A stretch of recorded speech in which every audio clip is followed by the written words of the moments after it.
Hello, folks. Welcome to Leadership and Innovation Unlocked with Inclusive Collective, where we bring you news and analysis of the latest in people and workplace culture and share stories and learnings of leaders and organizations driving performance and innovation through inclusion. I am your co host, Nadia Butt, a workplace culture strategist and talent development consultant. And I'm here with my very good friend, Rob Hadley, a people and culture strategist specializing in operational excellence, transformations, and analytics. Rob, how are you this week? I am doing just fantastic. What more could there be, right? It's like the start of summer. It's Oh, I beautiful. What else know. is The there? weather. Well, I gotta tell you, I'm a little disappointed. I know we're not doing, like, news, but I gotta tell you that I found out Delta Airlines eliminated complimentary snacks and drinks for economy passengers on flights under 350 miles.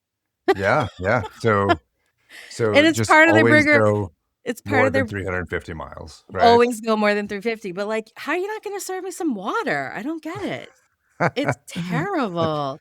Well, yeah. So, I mean, I live in the middle of nowhere. So it's like I'm always going more than 350 miles. So those of you that live on the That's East true. Coast, these short haul flights, I don't Yeah, have to deal Boston with to that, New right? York. Well, the reason Um, I bring this up too, because it does link. Delta says it's part of a broader strategy to standardize the onboard experience. But to me, I think it just really raises an interesting question about the customer experience and perceived value. And I thought that would be a really nice way to segue into what we're doing today. yeah, yeah. I do a little consulting, right, Nadia? A little bit, I think a lot of I it. do. Yeah. Yeah, yeah. I'm out there. Yeah. I got my shingle out there, as they say, right? You know that expression, right? Yes, I've heard that. Um, but I do. So we're talking about customer experience. I have led employee experience teams, operational excellence teams. That's the consulting work that I do in those areas as well. And oftentimes, you really have to work to connect that for people, right? Those Sure. two things, those two Yep. different things, to connect those disciplines. So I'm sure you have the same experience in the work that you do. Mhm. People hear operational excellence and they get that's about making processes work better. But if you combine that with employee experience or organizational effectiveness, people don't always see the connection. Yep. And I think that the conversation that we're going to have today, our audience will very clearly be able to connect those things: customer experience, operational excellence, employee experience together, right? So let's get to it. Our guests today are Michele Liuzzi and Olga Potapseva. Michele Liuzzi has over 25 years in biotech and rare disease, working with boards and leadership teams to transform supply chains from back office operations into patient-facing infrastructure. His background spans molecular biology, pharmaceutical licensing, and global operations, which means he bridges science, strategy, and execution in environments where supply chain reliability directly affects patient outcomes. He is currently the head of rare disease supply chain at Chiesi. Olga Potapseva is a fractional executive and transformation leader with over 20 years experience helping organizations close the gap between strategy and execution across pharma, financial services, and the public sector in Europe, the US, and the Middle East. I think that's almost everywhere. She specializes in building customer-informed operating models that cut through complexity, and her background in anthropology shapes how she adapts that work across different cultures and organizational contexts. Olga is the founder and CEO of European Customer Consultancy and a senior advisor at Satya Consulting. They have joined forces to create the Harmonious Operating Model, which we're going to learn a lot about today. Michele and Olga, thanks so much for joining us on Leadership and Innovation Unlocked. Michele and Olga, welcome to the podcast. Really excited to have you here. So, you both came together to develop what you call the Harmonious Operating Model, which really reframes how pharmaceutical organizations think about operations and customer experience and leadership and even AI readiness. And before we unpack that model, because I can't wait to unpack it, I'd love to ground our listeners in the rare disease space. So, what makes this environment so uniquely complex compared to traditional pharma? And really, like, what led you to believe what a different operating model was needed specifically here? So, Michele, let's start with you first. Mm. Yeah, so the rare disease space is let's say, an environment where there's no parachute. I like to call it that way. We are talking about a zero tolerance environment. The drugs that are in the rare disease space are very few. There's a lot of rare diseases there uncovered, but the drugs that are there are probably the only cure that that particular rare disease has. So it is like working in supply chain, it's almost working for the emergency ward. It's a constant attention to the final patient. Now, all pharmaceutical companies have the patient at the end of the, that they are, how you call them, their guiding star. But in rare disease, this is even more because you almost know the patient by name, even though this is not possible, but you know where it's going and the complexity, but also the ethos that you need to have for that supply. So a supply like this requires a very, very connected, interconnected model, the harmonious model, which is exactly what we are talking about here. And it's even more so in rare disease. You need to be interconnected because everything has to be very, very orchestrated and very, very focused along all the process. There is no, when I say there's no parachute, there's no stock in between. There's no safety net. It is drug to patient. And when we talk about orphan drugs, that's even worse. The company I work in is an orphan drug company, and sorry about that. There's always one more phone that rings. So orphan, the company I work in, Chiesi, is actually specialized in orphan drugs, which is even more stringent control that you need to have. And tell us about orphan drugs very quickly. Orphan drugs are the drugs that almost nobody wants to market because they're so specific, so few rare patients that you need to have an organization that fits that space.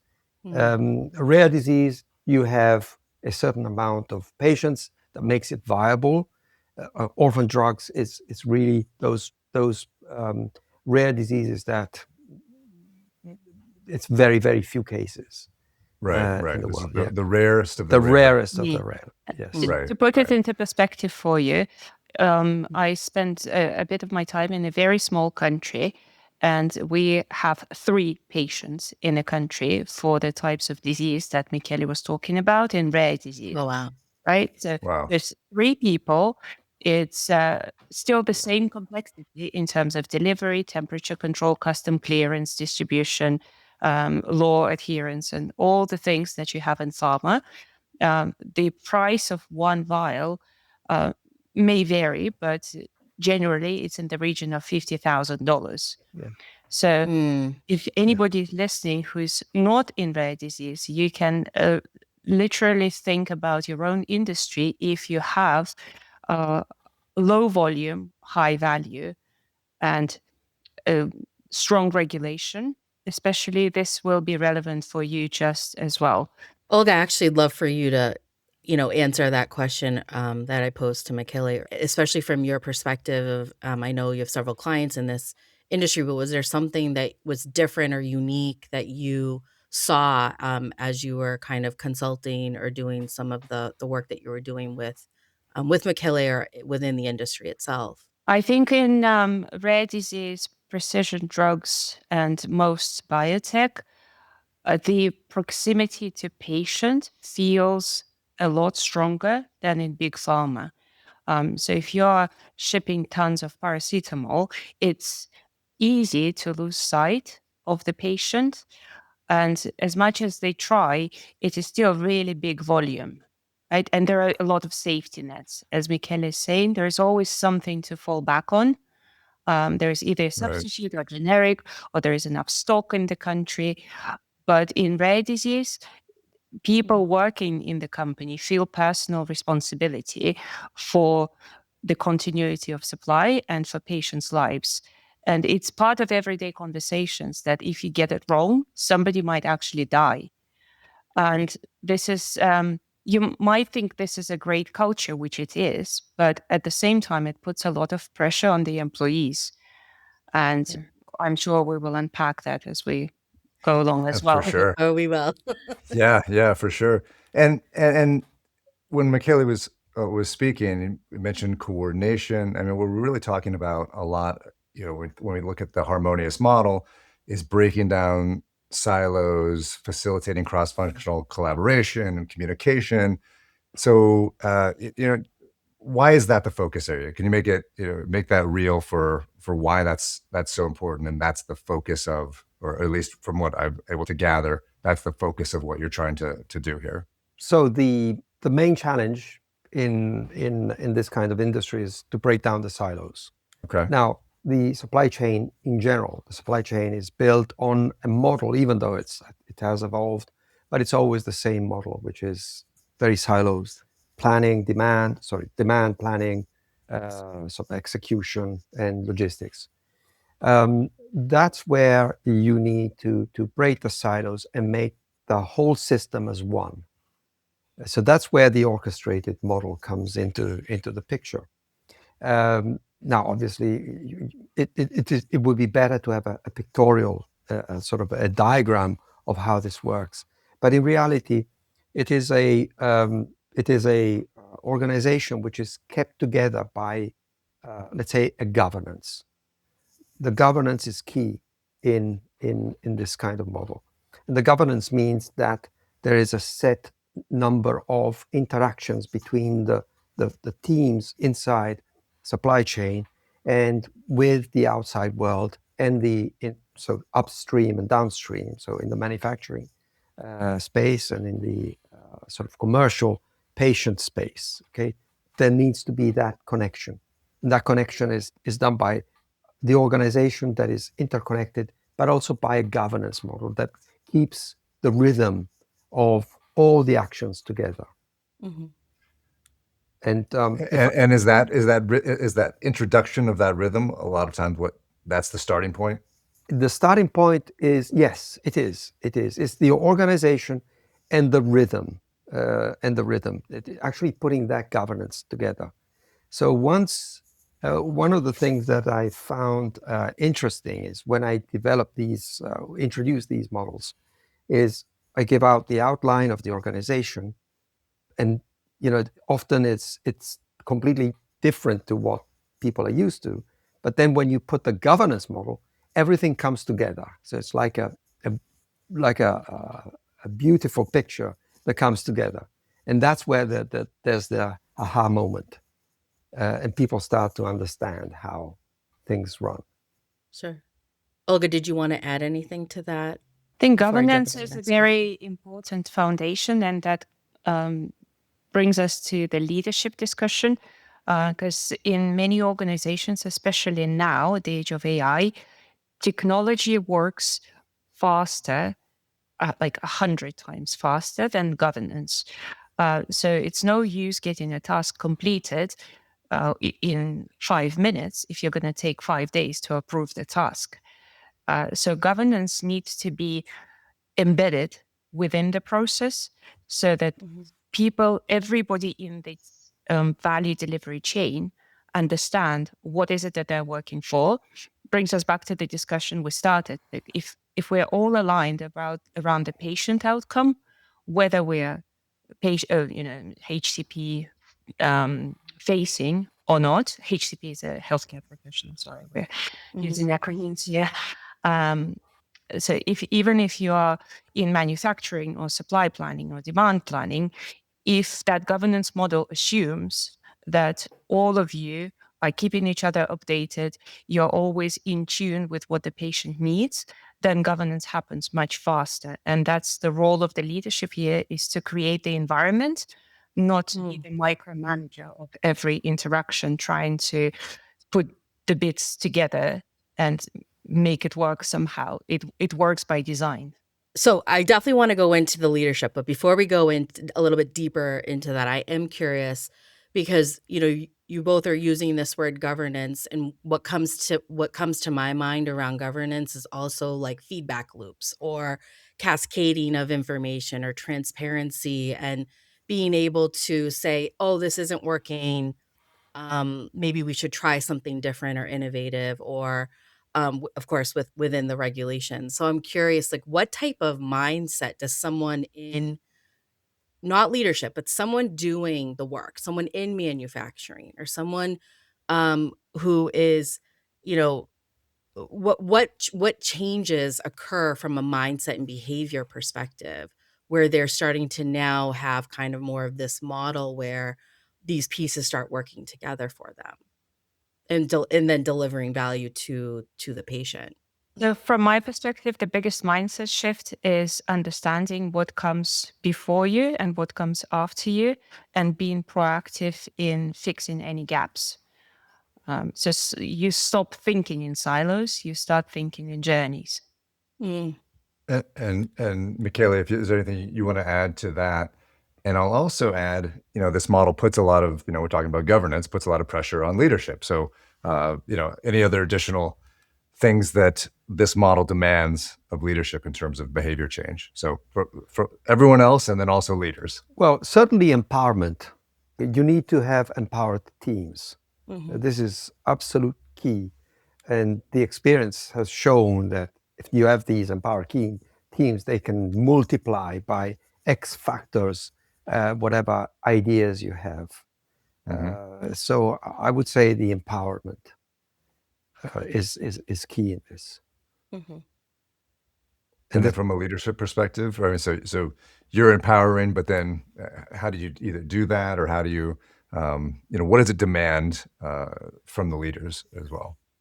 Well, the main demand is to break down the silos. So the leader, the job of the leader in these organizations is to cut the silos. Sure. Which is not inside the supply chain, but everywhere. So to help facilitate the job of this machine that we've put together.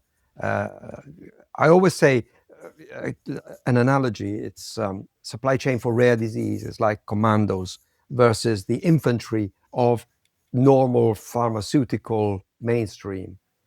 So like commandos, you have to be autonomous, think with your own head, but obviously there is the leadership point. You need to sort of follow the leader with the ideas. That's key. I'd like to add to Right. this, if I may, because I think Michele has done it beautifully, and he probably doesn't do himself justice. Okay. Where we started involving people is firstly getting them to connect us to customers to understand their needs. Then Mm. brought the insights back, saying, do you relate? Most of them said yes. And we said, well, okay, what do you want to do about this? And it was them who were truly empowered to come up with ways to improve customer experience, ways to improve their work, voicing their own needs, which it was like a period of consultation, but it was not even co-creation, it was creation by the teams, which at some point in every organization has to stop, because otherwise you just don't start doing things, you just create strategies, right? So, and Right. Michele's talent is to keep that balance very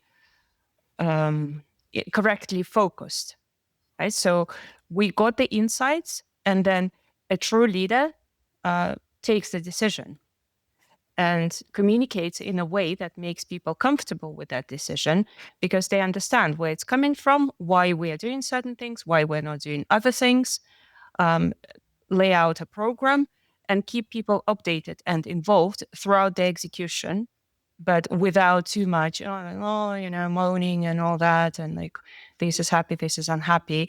There is a period for that, but then it has to stop. We all put forces together. And as far as I could tell, being on the outside a little bit, it was like an army that multiplies its strength. And because they're going together, they're going with a purpose, and they're engaging people around them. So it's not just, it became not just the Michele's job, it became the movement across the team to do that. Okay, folks, let's take a quick break to hear from our partners. Hey, it's Rob here. The big strategy firms save their senior talent for the biggest clients. Everyone else gets the junior team, an expensive deck, maybe, hopefully, a best of luck as they head out the door. Satya doesn't work that way. Satya is a community of operational excellence advisors with decades of experience inside Fortune 500 companies, people who have personally designed and delivered large-scale transformations for some of the world's biggest organizations and some of its fastest-growing startups. They bring deep expertise in AI, Lean Six Sigma, supply chain, procurement, and customer experience. And whatever they design, they have the chops to implement, from full embedded teams to a single expert on call. And because they've done it, they've actually been there, they can also tell you where the pitfalls are before you fall into them. If your organization is navigating a transformation, operational, digital, or both, Satya is worth a conversation. Check them out at satya.com. Welcome back, folks, to Leadership and Innovation Unlocked. We're here with Michele and Olga to continue our conversation. Can I go back to the Harmonious model? Because what I love is your connection, Olga, where you're describing how Michele leveraged insights and data to really, close strategy or really execute on the organizational mission and ultimately delivering value to the patient. When we think about the harmonious model that you spoke about in the white paper, I am curious, what was different or innovative about it? And how could that model be adaptive in different environments, if so? The I'll ask biggest you, Olga, and then we'll go. difference is a balance, a correct balance between the elements of an operating model, which is people, process, technology, strategy, and customer experience. And many operating models don't include customer experience as one of the pillars. And very often, customer experience is treated as an NPS exercise. But unless we learn something from it and change things internally to make that NPS or whatever score better, there's no point in having that program at all.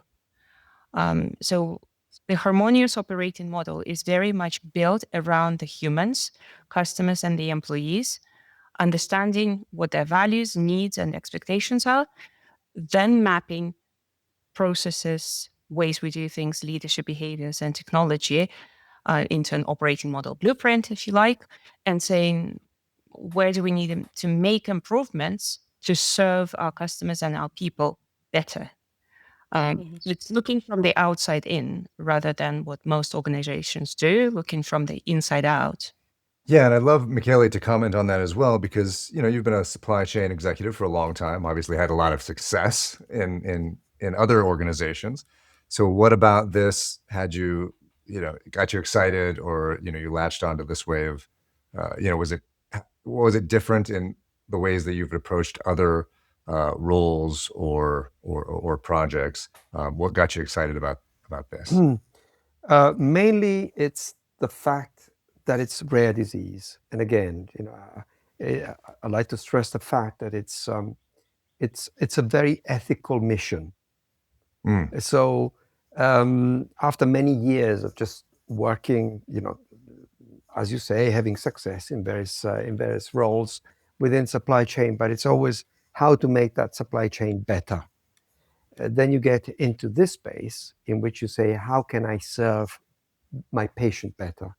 And then you go back and say, how can I serve my customer better? And then this whole thing changes. And so it's a complete different mission that you have all at once. So that mission becomes the customer experience. So one of the things that I have to thank Olga for opening, or at least explaining the this thought process, is that if you improve the customer experience, which means both the end customer, but also the customer next to you, the one that is receiving the information or needs to provide you with some task, that is, customer of each other. When you work on that scope, improving the customer experience, then the whole system improves. So I would say that this particular experiences in Rare has increased the awareness on customer experience even more. You can't imagine how much Nadia and I love to hear you say that. You have no idea. I'm sitting here like holding back. I love what you just said. as it relates to the end user, the end customer, and then, of course, recognizing that there are internal customers, right? So delivering something to the next person in line or getting what you need from the person in front of you. And I think that's the way you said that was very beautiful. And, I think so. Rob and I do a lot of work in environments all the time where we're working to change behaviors. And I'm curious when it comes to the perspective of this model and leadership behaviors and a leadership perspective, what was your experience, recognizing this and observing this, that, things have to change in order for people to really grasp that we're delivering, like you said, this journey versus sort of like, an input of one thing. And so I'm curious, like, what were some leadership behaviors that you traditionally saw that now working within your organization have shifted? What are leaders doing differently now that is generated from this model, you think, or this new frame of thinking? Well, the main thing probably is that um, this this model or this attitude is addictive. Okay, so if it's totally addictive, therefore people see your enthusiasm, your results, your you know your philosophy, and they sort of join the journey. Sure. Okay, Yeah. you need to be open for that. I mean, not everybody is open to that. You have some old school managers that you will never change, but that's few in between. But we're talking about really it's a revolution. Actually, we were talking about this with Olga. The customer experience is a revolution that grows from inside, and it's not top down. It's actually can work from bottom up. Sure. Right, right. And And that, yeah, in some ways, there's the advantage of it being so mission focused in rare disease, right? This model, this way of working, which I think, and Olga, you can tell me if I'm wrong or if you agree with me, has so many implications for everyone, right? yeah, This is the right way to think about collaboration within organizations for in a lot of different areas, not just rare disease, but in rare disease, you actually can know the name of the people that you're looking at. If there's 3 people, you actually do know who they are, and so that can focus everyone on aligning and the importance of collaboration across different areas. So. So Olga, let me ask that question then. Does this work in every industry? Is there any company or industry that shouldn't be thinking about what their operating model should look like, right? What do you counsel folks to think about in terms of operating models? Um, if your industry has no customers, then you shouldn't be thinking about customers. Right, right. So I think that answers your question. Yeah, I think so It, too. I love it. is it well, okay, so let me switch gears then. Eh, because, and we'll talk about AI in the context of this model as well. We're at this inflection point, or high, this point in the AI adoption curve. Does that put additional pressure on organizations to be thinking about what the operating model looks like? Or is this a time for everyone to be considering what the operating model looks like and some of the things that you lay out in the Harmonious model? Absolutely. The operating models are getting reimagined as we speak because of AI and because of competition. Because these days, you can't compete on product or price. It will be copied and replicated before you know it. So if you have a strong purpose of enriching people's life in some shape or form, then it helps you to stay more competitive, and it makes your organization more adaptable and agile. So with AI, the technology is not a problem. Technology we can borrow, buy, implement very quickly. It's the leadership and the governance and the environment that make or break it. How many examples have you seen where organizations implement AI and then nobody uses it because it doesn't serve a purpose? Nobody bothered to understand why are we doing it, only because the vendor told us so. That's not a good purpose. So you really need to anchor your decisions in the why before you do the how. So humans are still important, is what you're telling me. They are important, but their role is going to be reimagined. As I say, governance needs to be embedded within the process. Otherwise, we humans take too long. But we are better at other things. We are better at building relationships, seeing the holistic picture, setting strategies, being people.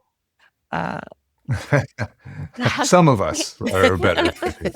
We are even better at asking AI the right questions, because Yes.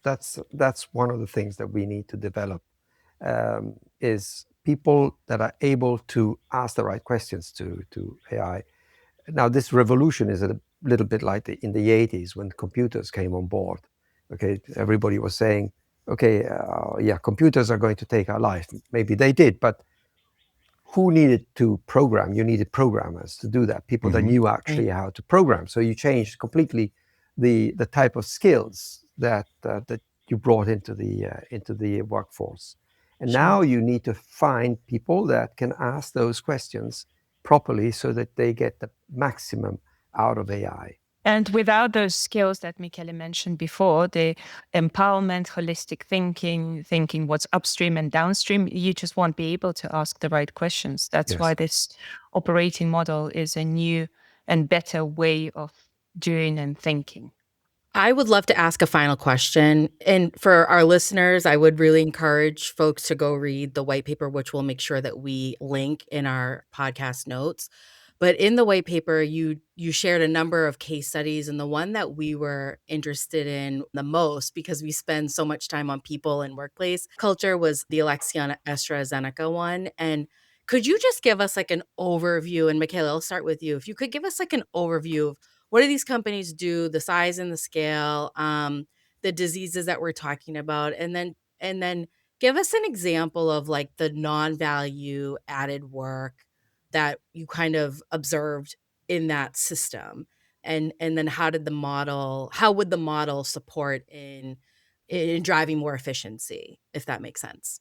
Okay, yeah, I'll start with the last question. So the main thing is breaking down the silos. That's the main thing. And you break down the silos by bringing to everybody the same scope, the same goal. One of the articles that Olga and I are writing is regarding how hypercare became business as usual.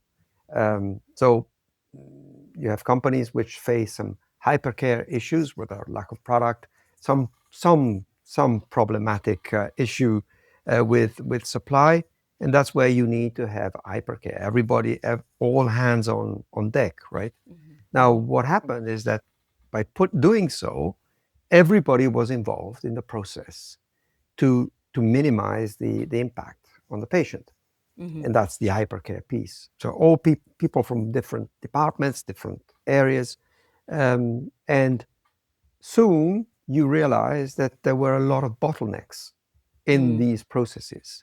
So in the case of one of these episodes, everything was ready to be shipped out in hypercare to the US. The plane was ready, and then we realized that there was a missing signature on a piece of paper from a QA, which we realized was not on shift because the shift only covered from 8 to 10 at night, right? So that led us to include the night shift for QA.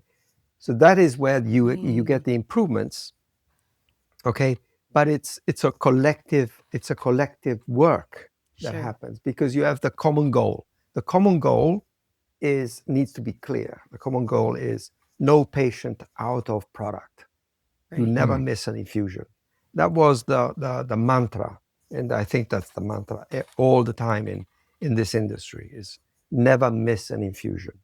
So therefore, all hands on deck, and then you find solutions.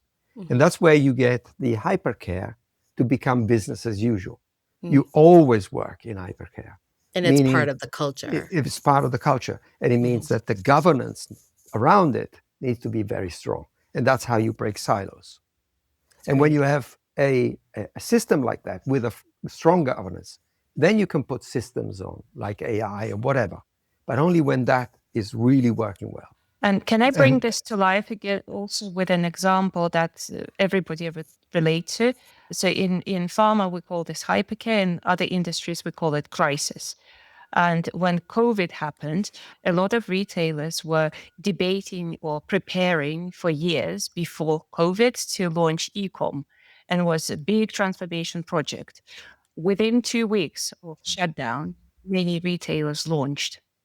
Not because it became easier to launch, because they all pulled together. There was a common goal, and all the pieces aligned behind a strong objective. So if you find a strong objective for the organization, then everything falls into place. You just have to know the right proportions and the right harmony for it. That's great. Love that. And we're going to have to leave it there. We could talk all day about the harmonious model. We can see Nadia is all day. I feel like y'all have to come back because I have really so much drilled more into to it. talk about. But we will make that available where people can pick that up and read that. We know that the two of you are working on other articles as well, and make sure to promote that as they come out and make sure that our audience is familiar with where they can read additional work from the two of you working together. Love that the two of you work together. Hope you continue to do things together. But thanks so much, Michele Liuzzi and Olga Potapseva.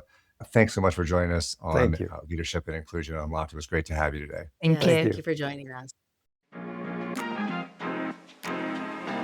Welcome back, folks. We just wrapped up our conversation with Michele and Olga. And Rob, as always, we reflect on the conversation that we're having, Converflections, if you will, our name for this segment. And I want to get your thoughts. Actually, I thought it was interesting. You said it earlier on that this gathering really speaks to the magic that can happen across 5 time zones. Like, yeah, right. It was like super fun, insightful. And so I'm just curious, like, what was anything coming up for you? What was your thoughts around the discussion that we had? First of all, I don't think Converflections will translate across some of the geographies. So No. there are a lot of people that would be very confused by the term Converflection. But I think I mentioned at the top, I set this up. I wanted to dig into, and we started to get to that at the end, and they talked about internal customers.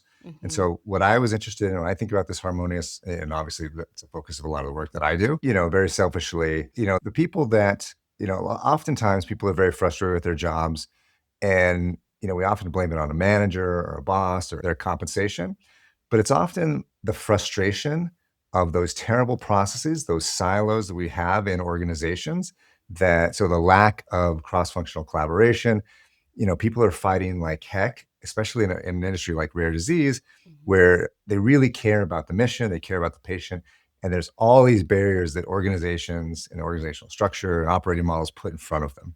And that is frustrating as heck to a lot of people, right? And Michele made that connection as well. So it's not just the patient as the end customer, it's the person that you're handing something to, next in the process. And so this model, particularly fine-tuned for rare disease, starts to break down those barriers, and it's enormously rewarding for the employees. It adds so much in terms of organizational trust if your leaders are actually taking steps to break down those barriers. Sure. It's interesting too. Michele did such a good job of like mentioning that the silos, if you break down the silos and you start there and you align back to like your mission, that's where you can really see a lot of the success. And that really stayed with me in our conversation. It reinforced something that I've seen throughout my own experience in, process improvement or in, process excellence, that operational design is never just about efficiency, right? It's about leadership strategy. It's about innovation. It is about inclusion and equitable strategy as well. So I just thought that was a really great conversation, reminding us, when you're intentionally designing systems that allow for people to collaborate better, make smarter decisions, and then ultimately serve patients more effectively, in these high stake environments is really a critical, thing here. So this is For sure. just really appreciate the conversation with them Yeah. today. Yeah, yeah. And I really liked also Olga's point that if you have customers, that you should be thinking about your operating model. Now, to be Absolutely. fair, I run a couple businesses that have no customers often. So I think that I may actually be outside of that her frame there, but it's really silly and very common, right? More common than we would admit to see organizations make changes to their products, their peoples, introduce technology, strategy, and do it all in the same operating model, and not even think about like what the operating model should look like. So Sure. we will have additional information on how folks can read about the Harmonious Operating Model. Yes. And, like I said, we'll make sure that we post any links to additional work that Michele and Olga do as well. All right, Nadia, that is going to do it today for Leadership and Innovation Unlocked. This is a production of Inclusive Collective Media and edited by RMFA. We'd love to hear from you. So send us your feedback at inclusivecollectivepodcast@gmail.com. You can find us on LinkedIn, YouTube, Instagram, and Facebook. If you like what you heard, be sure to subscribe, follow the show, rate it, give us feedback wherever you get your podcast, and share us with your friends and your coworkers as well. Thanks to you, dear listener. Thanks again to our guests, Michele Liuzzi and Olga Potapseva. Thanks again to Satya Consulting for sponsoring this episode. Check out Satya at www.satya.com. That's Sataaya. A couple of A's there in the middle that you might want to make sure you get. Thanks again to my dear friend, Dr. Nadia Butt. We'll be back in 2 weeks, June 16th. We will see you then. Be well.